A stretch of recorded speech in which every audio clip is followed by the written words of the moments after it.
So the next section we're going to talk about is wireless LAN. Wireless LAN. And we're going to start with the fundamentals.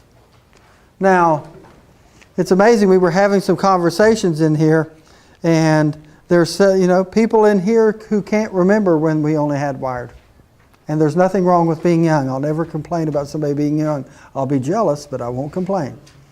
Right? But think about it. Imagine the day when we were all tethered by a wire. Does anybody remember? I remember. I certainly remember, right? That still is the case today. Even when you have wireless products, you still have wire connecting regardless. There's still... In certain places, but I know that there are some customers who... I can't tell you the last time I hooked my PC up to a wire. I cannot tell you that. Other than hooking a USB port here, I can't tell you the last time I hooked. But even the access points have wire. Oh, they absolutely do. That's what I'm saying. But from a user perspective, yeah. You can have mesh that literally is stuck into an outlet, and there's some access points that can be powered without being plugged into an outlet. You can use vibrations to power the battery. Right. But again, for the most part, when you think about networks, there tends to still be an understanding that true wireless end-to-end in all connection points is a concept still. Oh, it's still a concept. There's still going to be places where you have to do. I mean, in a data center, right? Right. I mean, you're not going to get enough on wireless bandwidth-wise to replace 10 gigabit, 40 gig, or whatever, and for quite a period of time. But let's just think about wireless from a perspective of how it's changed our world and how it came to play. Wireless has been around a long, long time. Does anybody remember the first wireless phones that we had at our houses? Anybody remember those? What frequency did they operate on? Television frequency. Yeah, the 900 megahertz. Yeah, 900 megahertz frequencies. Yeah, and they were, great range and all that. But what was the negative of those? What happened to be started being the negative of the 900 megahertz phones that we had at our house? Wasn't secure. First of all, people could hear you. It was great when you first got it, but then your neighbors got it, and they'd be on your channel and all this. I have a pair of 900 megahertz wireless speakers that I still use in my backyard for sporting events and stuff and everything. And I have a neighbor across the street who has a 900 megahertz wireless phone still. It's really old, and I can tune it in and actually hear them talk.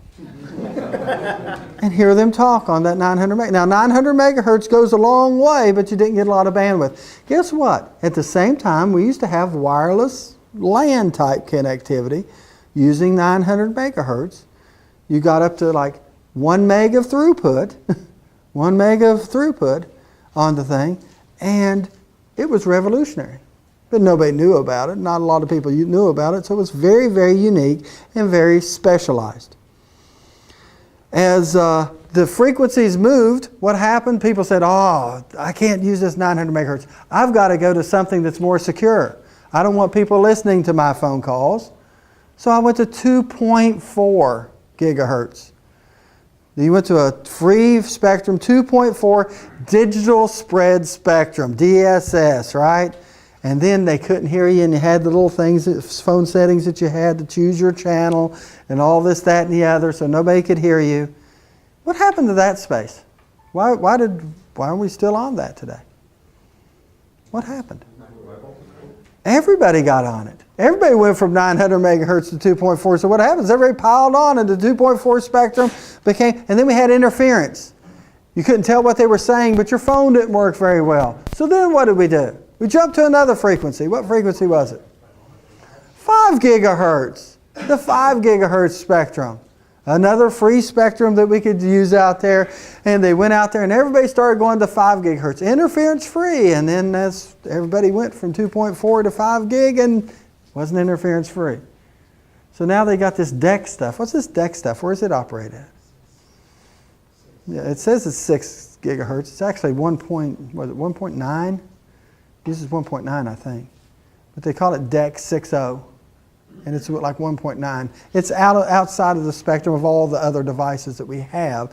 So it's going to kind of be probably a little safer. these spectrums get full.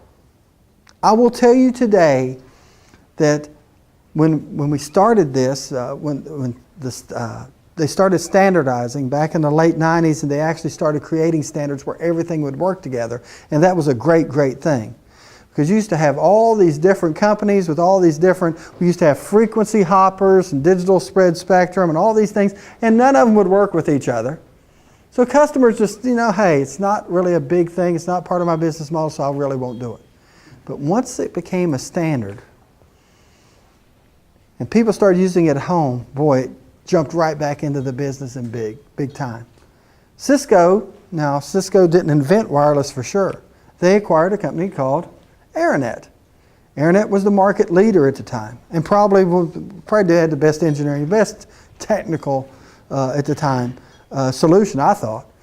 But Cisco became, the market leader overnight in wireless at a great time when the standard was there and people were starting to bring it back into the business and all these different things. But Cisco found out, and we'll talk more about this, we found out that we weren't as smart as we thought we were. What do you think Cisco does whenever they acquire a company? Your company's been acquired. Maybe some other people know people who've been at companies that are acquired. The first thing we do from a product perspective is we try to get everybody on our operating system, our iOS. When we acquired Aranet, the first thing we gave them is new hardware access points, the 350 series, and we upgraded them to iOS, to our software system that had every feature known to man. We converted their software, their operating system to iOS and ran that. Made it the smartest access point in the world. Smartest access point in the world. Wasn't anything this thing wouldn't do, which was maybe not the best thing to do up front. So let's see how this wireless works. Wireless is not that hard to figure out basically how it works. So let me just draw a building in here. Let's say this is a floor plan of a building. I have access points that are sitting here.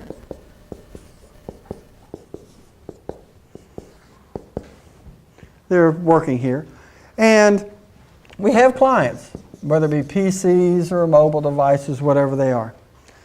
The process to get on the mobile network is really a two-step process. Two-step process. And by the way, you don't even have to use one of the steps if you don't want to. So let's look at it. The client associates with, let me do client, with the access point. The access point is the gateway to the wired infrastructure, right? They're wired into the infrastructure. They take wireless devices and bring them in, let them access the wired infrastructure. It's really what they do. The client associates. That means that this PC looks out there and says, wow, I see a wireless access point. I want to be on your network. I want to be on your network, or I want to be on your network. All things being fair, if I'm a client that's in between these two guys, we could actually talk to them and ask them about it. So if all three of these gentlemen were access points and I'm a client, the standards for this are actually pretty cool that I could actually say, well, you all three look like you're equal. Let me ask you some questions. How many users do you have on you? How many users do you have on you? How many users do you have on you? I can actually make a determination of which of these guys are actually the best access point for me and bring me the best service. What's your utilization? Asking them questions. So the client actually gets to choose the access point based on this interrogation of multiple access points. And then the access point, if he says, well, I want to be on your network. You seem to be the best. You could stop right there and let people on your network. How many of you have got on a wireless network that you weren't supposed to? How many? Everybody has. Why get wireless when your neighbor's giving it to you for free? Right? It's really the way it is. Because if you stop right there, it's over. You could get on a network. Come on! No security at all. No security at all. The second part of this is probably important. You associate here. How about you authenticate? Let me write this out.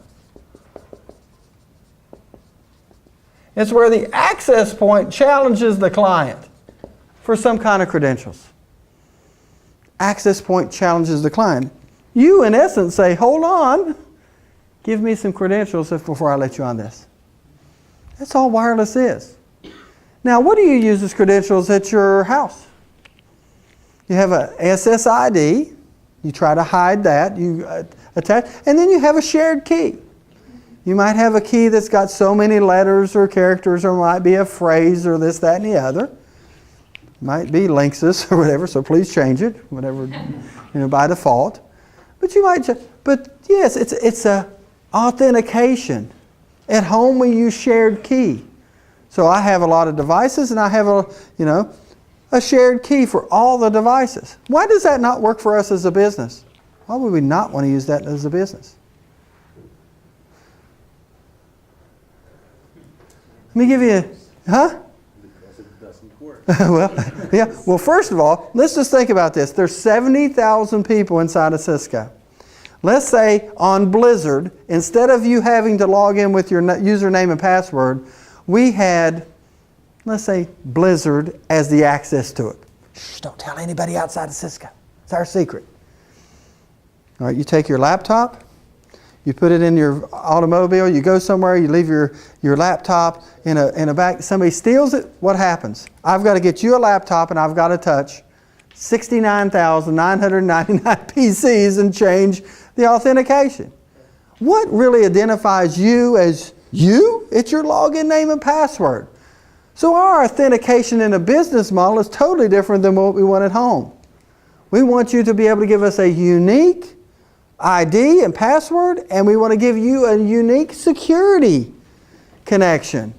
And that's what we do. So when you log in, when you do this, access point says, hold on, give me your login name and password. He promotes it. He sends that back down to your AAA server. What's a AAA server? Has anybody ever heard of AAA server? Anybody? Yeah. Authentication, authorization, and accounting. Yeah, we sell those, by the way. Yeah, AAA server. That means authentication. You've got the right login name and password. When you were hired, part of the hiring manager's package is they say, okay, do you want to support him on a network? Absolutely. So they have you got that little email or whatever it was that said, here's your login name, your email address, and here's your first password. It might be something very cryptic, and as soon as you logged in, what'd you have to do? Change it, yeah. And then they say they want it to be 8 characters with, a capital letter and a number, and, you have to do this when you're typing it or whatever to make sure you get it. Yeah, but it really makes us know that you. So that's how we know you get on our network. Customers used to tell me wireless is insecure. And I'll say, guess what? Wireless installed is probably more secure than your wired network. Because I've been in your wired network. I used to go to customers all the time. If I could get through the door, set my PC down and plug in, I'm on their network. This time, every time you connect up, you have to have authentication. You have to have it. The AAA server says it's who you are, where you can go, when you logged in and when we log you out, or when you logged out. The last time we saw you. That's what AAA does. So this access point forwards that, was forwarding that to this body to do that for us. And then when they said yes, they could come on, they actually sent your first key, encryption key, to the access point and said, here's the first key for this guy, his security. So everybody had their own unique security and encryption key for everybody. So you had your security key, you had yours, and I had mine, and we rotate those keys randomly.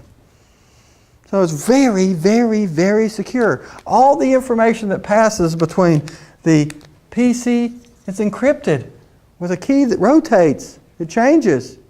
Very secure. Very secure. We have to, that was one of the biggest pushbacks we ever had. I had a customer that was at a savings and loan institution. And he just about came across a table on me when I talked about wireless. Literally, his eyes bulged out. I called him frog eyes. He really did. He leaned across the table and said, we don't do wireless. We're a financial institution. I mean, he jumped at me. I said, whoa, pull the eyes back in, dude. Whatever, right? What do you say to a customer who says wireless is unsecure? What do you say? I don't do wireless. It's not secure. What do you tell a customer? No. You might say that. Here's what I said. How do you know you don't do wireless? How do you know you don't do wireless? If I hid that access point where nobody could see it, could you tell you had wireless in here? Can you smell it, hear it, taste it, see it? You can't do any of that. You don't know if wireless is out there or not. The device, you have to have a device to do it. Have you seen some of those little access points that they used to have that were about this size? I was doing a training class in Southern California, in Long Beach, and I was at a Marriott down there. While I was at that Marriott, we were at the far end of the complex, a resort complex, and there was not very good wireless reception out there. Now, I, being the instructor, had bought a wired connection, so I had great response. The students in the class were nothing but mad about it. Oh, the wireless sucks out here, technical term. And they were complaining and complaining. So what did I do? I went out to Fry's, went and got me a Linksys, about like that, brought it in the next day, hooked it up, said, here's the connection to the Linksys, it's open, quit complaining about the training, let's keep going. I actually put an unauthorized wireless connection on that network, and nobody ever said anything to me. So the Frog Guide guy, when I told him, hey, listen, how do you know you do it? Of course, my account manager kicked me really hard, and he had those sharp-toed shoes, those look like European shoe things. Man, he kicked me right in the shin, gave me a good bruise. He kicked me, and guess what? We ended up selling him access points to do nothing but intrusion prevention. He didn't want to do wireless, but he couldn't prove he wasn't, because somebody could bring it in and hook it up in behind the firewall out there. So what do? We sold him wireless to prevent wireless intrusion prevention. There's no document for security that doesn't include wireless in that, even back then in 2002, 3, and 4. So today, you've got to have some kind of wireless security solution, if nothing else. So clients connect up. Now Cisco, again, going back to my story here about Cisco, we put iOS and made these the smartest access points in the world. These PCs. Let's say I had a meeting right over here. I take my PC and I start walking. And I walk from here over to here. I'm going from one cell to another cell. It's called roaming. Roaming from one cell to the other, similar to what you do with your cell phones. These things have certain range and everything. At some point about right here, my PC determines this access point's not giving me as good a range as that access point, good a signal. So I'm going to jump from one access point to another. Let's say while I'm traveling between there, I'm pulling down my PowerPoint files because we're having a Cisco meeting, so we have to have PowerPoint. So I'm downloading. What happens to that download? Stops for just a second while I authenticate off this access point to this one. Just stops for a second and then continues on. Single sign-on. Cisco had the ability to do that. Customers loved it.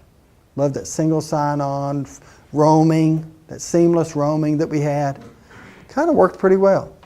It'd do the same thing here and the same thing here, and then I'd get to my meeting and bore people with PowerPoint. That worked. That was happy. It was all data and everything worked. But then Cisco started selling some other stuff on there. We came up with these little phones. SpectraLink was our first phone that we actually partnered with to put on there. We could have voice over wireless LAN. That's when the problem started. That's when it really started. So let's just think. I get my phone, we set up a special VLAN. A special VLAN called VoiceNet on here. So this guy, I'm working on Blizzard here. If I want to have a special network there, I create a separate VLAN called VoiceNet, and I put all my voice devices inside of that. Give it prioritization, more bandwidth, the ability to make sure that gets voice works really well. So I'm happy about that. I get these devices and I hook them up. So I hooked that device up. So it's on VoiceNet, I'm on Blizzard, everything's working, I'm downloading my file, and I just pick up and I start walking. And as I start walking about right here, my wife calls. Hi, honey, how are you? Yeah, won't you just tell me the things I've probably done wrong today while I go to my meeting? And if you need to, I'll cancel the meeting just so you can continue. So let's just talk about this. So we're talking to my wife. As we walk from here to here, and I'm on my phone talking to my wife, what happens when I get to here? No, the call dropped. Right? So the call drops. As that 1 second, that just little 1 second that this stopped, guess what? That phone call failed. That phone call failed. And what happens? It re-authenticates. Now it's back on. Well, who do you think calls me back immediately? Did you hang up on me? Yeah.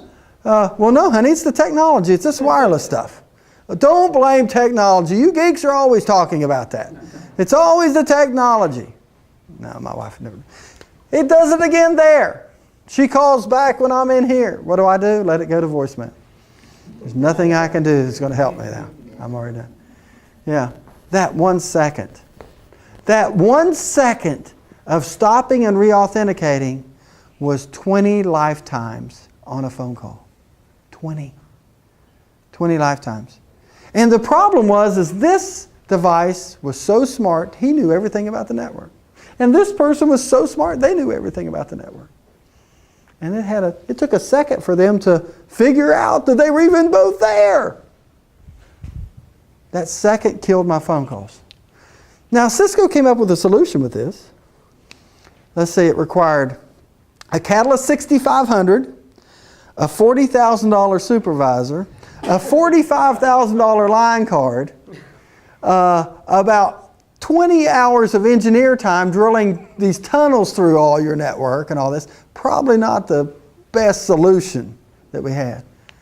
So Cisco has these little cards they give out, and one of them says, no technology religion. So they exercised that option. And they went out and acquired another company to fix this.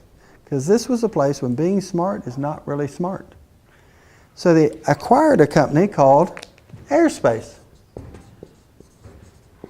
And this has been a great, great acquisition for Cisco, because all of a sudden Cisco said, let's not make our access points smart, let's make them lightweight or dumb. Some people call them dumb. Instead of me putting all the features here, here, here, here, here, and here, I'm going to put a new device in my network called a controller. And that controller is the brains for all these access points. He's the brains. This guy used to have his brain, now his brain's down here, same as his brain. So instead of going from one brain to another brain to another brain, when I go between these access points, I'm going from one finger to another finger, same brain. We engineered this and used to say we have to have 50 milliseconds between that roaming to keep that call up. We do it in 8 milliseconds today, routinely. The calls work, the video calls work now, and all that. Cisco had to adapt their technology. These are called lightweight access points. And light is right. Yes, sir? So was Airspace the company that developed, already had that controller? And we Yes, bought it? we bought it, and you know, we went from competing with them saying, God, lightweight is so terrible, to the next week, lightweight is the way to go. Absolutely. We struck out all of our access points and changed them to theirs. Oh yeah, absolutely. Matter of fact, our access points, we came up with we call it an upgrade, an iOS upgrade, to make it from a smart access point to use the controller. Absolutely. Yeah, to a dumb one. So I don't know if that's an upgrade or not.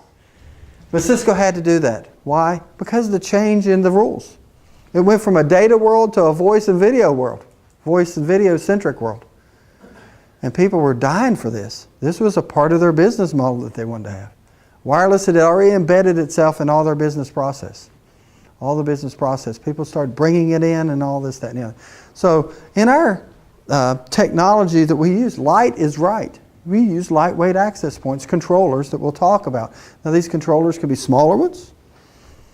that can support up to 50 access points. Or we can be big ones that support 1,000 or more access points, depending on what you want to do. So we'll look at those products in the product section. Does that make sense? Controllers. Now we have this BYOD stuff that's coming in. And again, I think BYOD is probably the easiest way to have a conversation with a customer about everything you do. It really is. It really is. I love having those conversations with my customer to lead them where I want them to go. Because you can certainly get to all the different technologies and all this. But what does BYOD mean to your customer? Yeah. Bring any device anywhere and be able to access any information from it. Is there any security concerns with that? Yeah, absolutely. We can have multiple networks on this, so any Cisco access point can have up to 16 VLANs on it.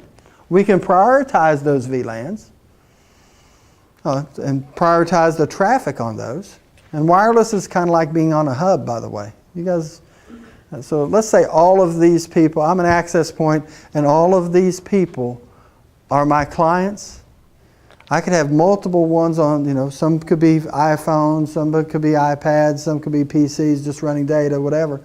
And they all could be out there. I could have different networks and everything, and I can prioritize that. And I get to choose who gets to talk. It's kind of like a walkie-talkie, wireless is. Remember walkie-talkies? People still use walkie-talkies. I still use them when I hunt with people and everything. But walkie-talkies, what do you do with walkie-talkies? You press to talk and then you release. Why? Because if you keep talking like this and both people talk, it doesn't work, right? Same thing with a wireless. That's why people have requests. So if this person wants to send, he raises his hand and says, I have a request, and I get to tell him when he can talk. If you're a PC and you've been waiting for a while and all of a sudden this phone over here raises its hand, I'm going to say, hang on, you still got to wait because I got to let that phone go. So that's QoS. We have the ability to do that across our portfolio. It's kind of a difference between what you have at home and what you have in the business. But you can have up to 16 VLANs. You can have these controllers to do this. And now we need to be able to look at this from as you bring these devices, we want to start prioritizing them about what you can bring on. So in order to tie that, we have our identity services engine in the back end. Now our identity services engine is one of our newer products, actually. Yeah, ICE. ICE, baby. Yeah. A lot of these people don't remember that, but they don't remember. But the ICE, yeah, you do. You do. You do. But you do too. Vanilla Ice. Yeah, exactly. Yeah. Yeah. So the ICE, the Identity Services Engine. The key to this is now we can actually have people register their device. If we want them to bring the device in, that's great. We give them ability to do it, but we want them to register that device so we know what that device is. We don't just let anybody on our network, of course. So they can register that device. And we can put profiles in that device based on just about any parameter you want. Time of day, location, application you want to, I don't think we can do the color of shirt yet. But you can actually get very granular with this. So if you're a new employee and you say, I'd like to come in, but I'd like to bring my iPad, and that's going to be one of my primary devices, and my iPhone, and of course the PC, then guess what? We can say, all right, we'll fit your profile in. You can bring your iPad, and we can register that and your iPhone, and it'll work on our network. If not, then guess what? The best you're going to get is GuestNet. You're not going to have access to all the bells and whistles back there. Is that important to a customer today? Is that important? Absolutely. The control of it. We're not stopping people from doing this. We can't stop them. But we can control it and limit our vulnerabilities behind this. So actually this integration between our controller and ICE is very, very slick. It's a relatively new product, really designed specifically for this wave of mobility. What about troubleshooting this? Early on, what do you think IT thought about wireless when we first introduced it to them? What do you think? When they were just wired?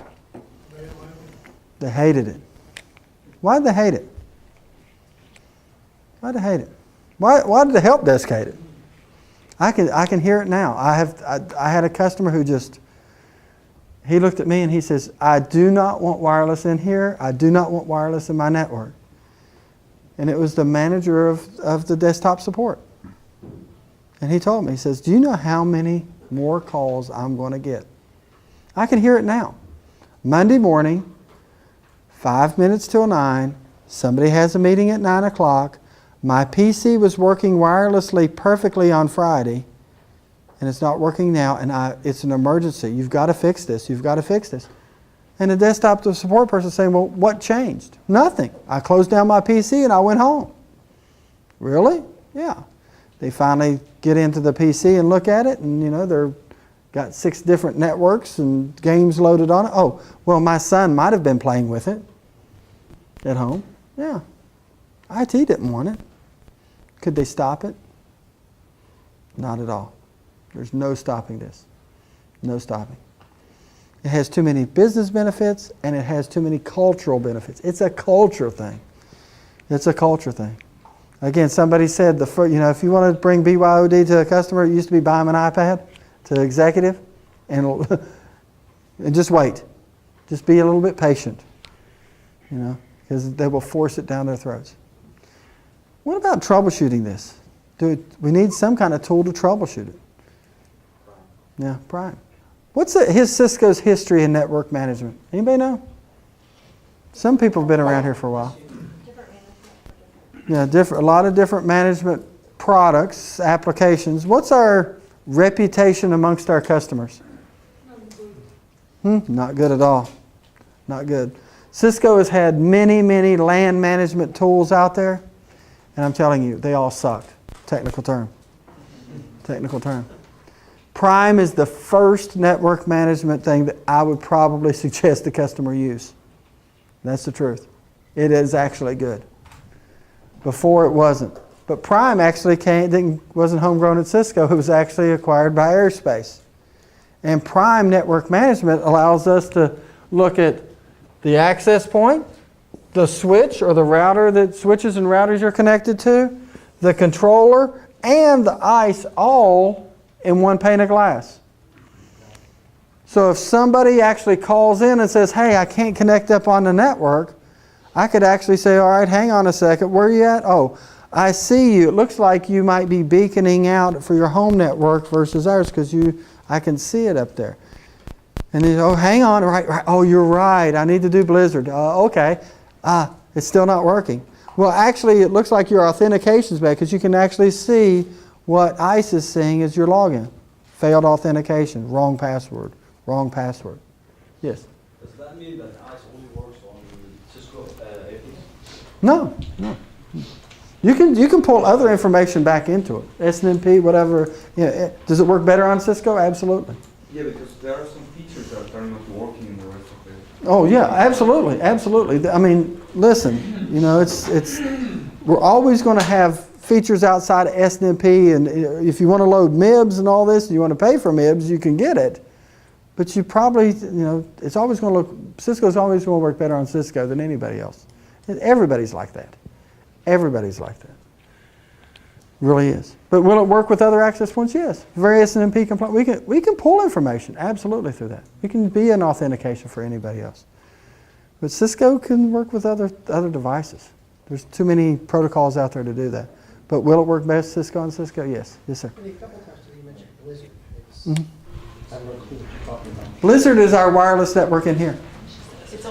It's our wire. This is Hurricane. So the fact that I see that Hurricane, that's associated with Blizzard. Well, Hurricane, Blizzard, there's other ones. Are you using Jabber and all that? Not yet. Okay, well, because Blizzard is the default at Cisco across all the offices. Hurricane is kind of like the next wave, I guess, that they're for BYOD stuff. Okay, yeah. What was given me and All right, okay. Well, there's also a couple of more that I have Jabber loaded on this. There's an actual separate network for just a Jabber for people who are using Jabber video and voice and all this, that, and the other that's out there too. So there's multiple, like I said, there's multiple networks on this. Yeah. I was trying to guess something, but I had no idea. The idea is that have device registration in the future, so they can. Yeah, register. exactly. They're going to migrate people off of Blizzard to Hurricane. Okay, then I'm on the way. Yeah, you're on the right one. Does it work? It's the right one. Well, it's the right one then. It's the right one. Yeah, Blizzard would probably work for you too. But does this make sense with wireless? Yeah. It's not. Don't think this is rocket science. Now, you're never going to kill your quota with wireless. You're never going to kill your quota with wireless. You're not. But it's probably the biggest thing that's going to drag everything else with it today with BYOD and all the things you can do. Because wireless in itself is, you know, I had an account manager who said, I'll never make my quota selling wireless, but I can make stretch if I sell it on all my deals. Yeah, because it was an afterthought. Today, it's the pre-thought. It's actually dragging the switching and the network management and all this other stuff with it because it's the discussion point. It's the discussion point. It's the point of the spear, but it's not the thick shaft that actually does all the penetration as far as your quota goes. Yes? Can I rephrase my question now? Yes. What if a customer went with a different technology than ICE? I mean, a competitor. Yeah. Does that mean that I'm going to lose, let's say, the access points of that? No. I mean, again, this controller, he's going to talk through this controller. Can be managed by different. Access, any device, there's a whole protocol called SNMP, Simple Network Management Protocol, right? It's a standard. I can manage anybody's stuff. And they can access all features. Yeah, if they can access all the standard features, and then you can load little software inputs into your network management called MIBs that actually unlock all the specialized stuff. Now you have to pay for the MIBs. You have to pay somebody to give that access to you in your network management. But if you pay for the MIBs to be able to do that, then you can do anything you want to with that, practically. Well, he rephrased it. He's tried it twice. Right. Oh, absolutely right. He's saying, can I use ICE with Prime or the wireless with Prime or whatever? Prime is Cisco. Prime is primarily Cisco. You can manage other devices SNMP, but it's not going to give you a lot of the bells and whistles. You can do that with anything. But You can use ICE on other. yes, absolutely. So there's the AAA functionality within ICE that's kind of agnostic to any vendor. There's the onboarding, profiling, posture checking, and the guest lifecycle management that you can do on pretty much all the technologies. It all depends on how you want to configure it. So it doesn't really bind you to Cisco. You can install it on any other platform. But of course, there are some things that work better with a wireless controller from Cisco than other vendors. Yeah. But you can still do it. Yeah. And again, it's a security product that we're introducing here, but again, it's generic. It's a AAA server. It could be just a AAA server for you. That's what it was. It was actually two products. It was NAC, Network Admissions Control, and it was Cisco ACS. And they merged the two products together. Now, Prime would be a separate box over here. We would do network management across here to be able to view this, and this across the board. Well, the reason I'm asking is I have one of my accounts. Mm-hmm. I have two opportunities. Mm-hmm. For wireless, Mm-hmm. one for ICE. Mm-hmm. And I think There's overlap there. There is an overlap. Yeah. Yes. I think they made their decision to go with Aruba for Wireless. Not the wireless, but the management. Mm-hmm. So will that affect my? Well, anytime you have, they have a point here. Yes, sir. Yeah, sir. The reason why they went with Aruba is because Aruba has a management platform that can do both Aruba and Cisco in terms of wireless and wired. But doesn't ICE do the same thing? No, you're confusing. So there's a management piece and a security piece. That's part of the whole BYOD story, right? So if you want to compare Prime, you compare it to something called Airwave. And Airwave does both wired and wireless management in terms of SNMP collection. They have the access to the Cisco MIBs. They can get them and they can manage configuration, firmware, and audit all the switches. If you take the ICE piece, there's a different product called ClearPass that does pretty much the same thing that ICE does, but in a different way. So it's all about integration, about what they want to do and how you want to position those products. But if you look at feature comparison, they're they're very much alike, except for the fact that because Aruba is a smaller player, they had to go and manage Cisco switches and access points to be able to convince customers to go with them as kind of a transition.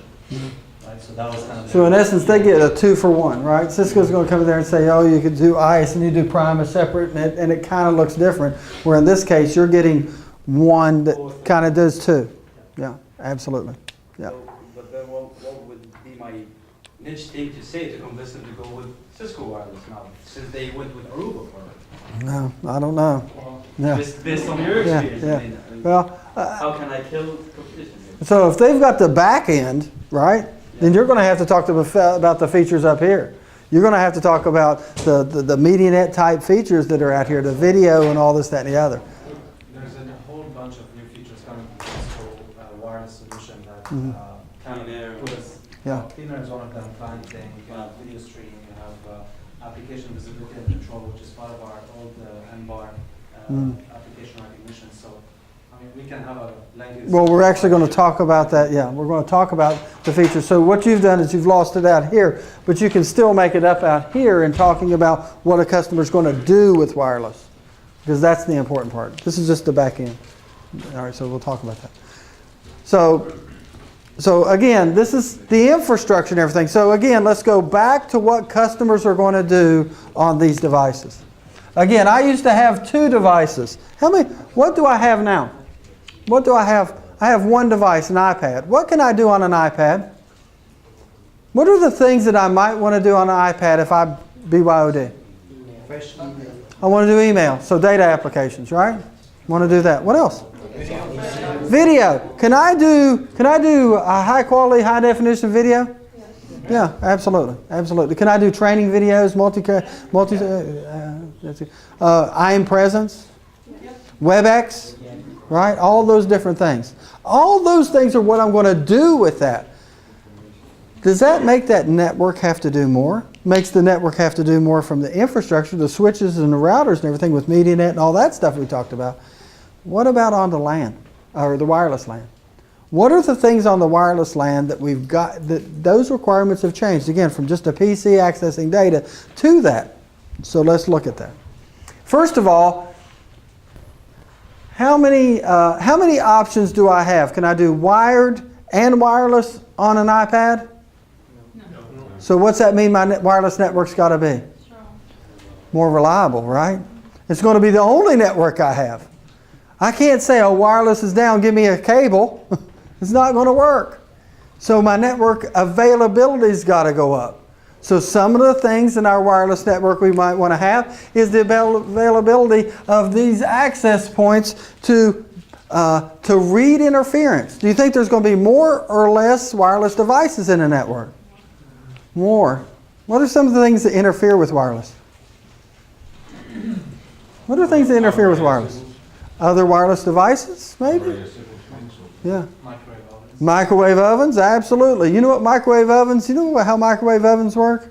They use a frequency to make the molecules rub together. That's how you create heat and cook things. That frequency is 2.4 gigahertz. The same frequency that we use here. Yeah, we're only using 100 milliwatts and they're using 1,500 watts. So we're only slow cooking you with wireless. But I mean, that's a joke. It's not really true. But it is. It could be interfere. How about Bluetooth? Does that interfere? Bluetooth. Yeah, all these little headsets, all these little bugs in people's ears. You know, I've gotten several taxis lately, and the taxi driver, I'll say, hey, take me to here, and all of a sudden they're talking, and I'm saying, what are you saying? What are you saying? And he's like, oh. He's pointing to this little thing in his ear, right? Because he's using Bluetooth. Will that interfere with wireless? In a contact center, if you have a contact center solution and all these people are using these wireless, is that going to affect their wireless on your iPad? Absolutely, could. You could walk right through there and not be able to do video. It could interfere with you that much. How are we going to prevent that? What do we want? We have to have intelligence on these guys to be able to see that interference on certain channels and be able to move. To be able to move. That is called clean air. Cisco acquired a whole company that did nothing but had a spectrum analyzer. They paid hundreds of millions of dollars for a company that had nothing but spectrum analyzer. And what they do? They took it, they shrank it down, put it on a chip, and put it in our access points. Our access points can actually look at all the different frequencies across 2.4 and 5 gigahertz without any performance hits. Without any performance hits. And be able to pick and choose the best channel. And be able to move to that channel and drag its clients with it. Without nothing. In wireless, there's the 2.4 spectrum and the 5 gigahertz. There's some differences in these spectrums. Which is oldest? Which is the oldest, the ones that you use first? 2.4, so it's the oldest. How many channels do you have?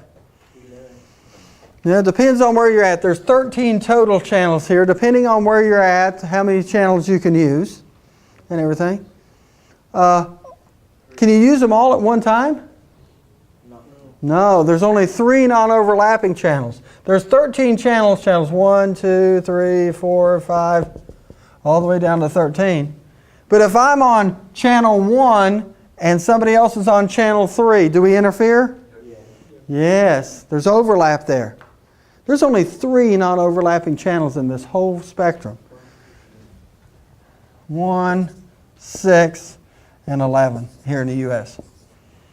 So that means if I wanted to put access points in this room on this band, I could only put 3 in here that wouldn't interfere with each other. How about over here, 5 gigahertz? Is there more non-overlapping channels there? How many channels do they have over here? 20, what is it, 23? 23 now. Yeah, 23. Originally there was 18, now there's 23. Yeah, 23 channels. And how many of them are non-overlapping? Huh? It's actually like 20 of them, right? It's like 20 of them. It's like 20 of them are non-overlapping. So you get a lot of channels. Now when you start bonding them, that's when you get 9. Yeah, but you get like 20 channels of non-overlapping. So I could have 20 access points in here in that spectrum. Which do you think's got a future and which do you think's not? Yeah.